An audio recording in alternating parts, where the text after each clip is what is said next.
Money does not always make noise. Sometimes it moves in silence. A quiet morning light falls on a luxury resort.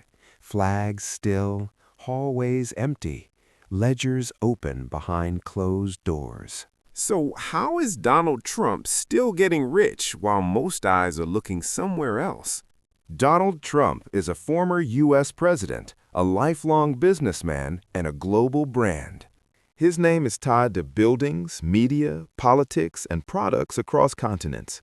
This story matters now because Trump is no longer in office, yet his influence remains strong. While public focus stays on elections and court cases, money continues to move quietly in the background. Donald Trump entered the real estate world in the 1970s through his family business in New York. Early on, he learned that owning property was only one path to wealth. Using his name as a brand became another. By the 1980s, Trump's name appeared on towers, hotels, and casinos. Some projects succeeded, others failed, but the brand itself grew more valuable with fame. This idea of selling the name, not the building, became central. In the early 2000s, Trump returned to public attention through television. The Apprentice made him a weekly presence in millions of homes and generated reported income in the tens of millions. In 2016, Trump was elected president. He promised to separate business from politics, but kept ownership of the Trump Organization. Management moved to his children, not to an independent blind trust. After leaving office in 2021, Trump faced legal challenges, but his fundraising power increased. Political committees raised large sums, and Trump-branded properties hosted many events connected to those efforts. Evidence Card 1 focuses on political fundraising. According to Federal Election Commission filings, Trump-linked committees raised hundreds of millions of dollars after the 2020 election. Some of this money paid vendors connected to Trump-owned properties. Reports show that donor events were often held at Trump resorts and clubs. These venues charged standard commercial fees for rooms, food, and space.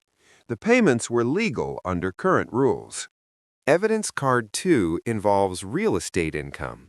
Trump-branded hotels and golf clubs continued operating after his presidency. Financial disclosures show income from properties in Florida, New Jersey, and overseas. Evidence Card 3 covers foreign licensing. Trump announced new deals in the Middle East after leaving office. These deals reportedly involve licensing his name, not owning the projects directly. Evidence Card 4 highlights digital products. Trump launched NFT collections showing stylized images of himself. According to disclosures, these projects brought in millions in licensing fees. Supporters say this income reflects basic business. They argue Trump sells a brand people want, and buyers choose freely to pay for it.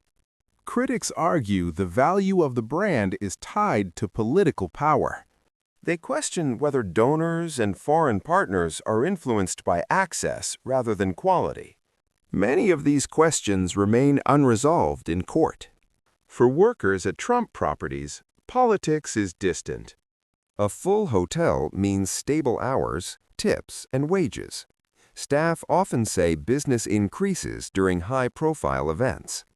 For donors, the story can feel different.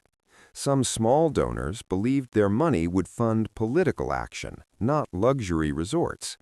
This gap has created frustration and loss of trust for some supporters. Experts describe modern wealth like a river. It flows where attention goes. When attention is strong, money follows, even without direct action. Trump's case matters because it tests rules built for older times. Branding, politics, and digital products move faster than laws. According to ethics experts, this gap challenges how democracies manage power and profit. We know Trump earns money from branding, real estate, and political-linked activity.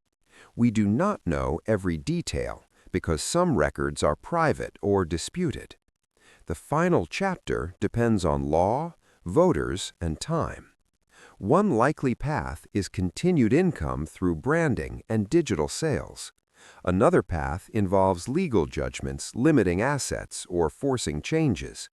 A less likely path is a rapid decline in influence and earnings. Wealth does not always announce itself.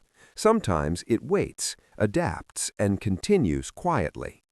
If you want to explore this deeper, watch our next documentary, Power After Office, When Politics Ends but Influence Doesn't. This report is based on public sources available at the time of writing.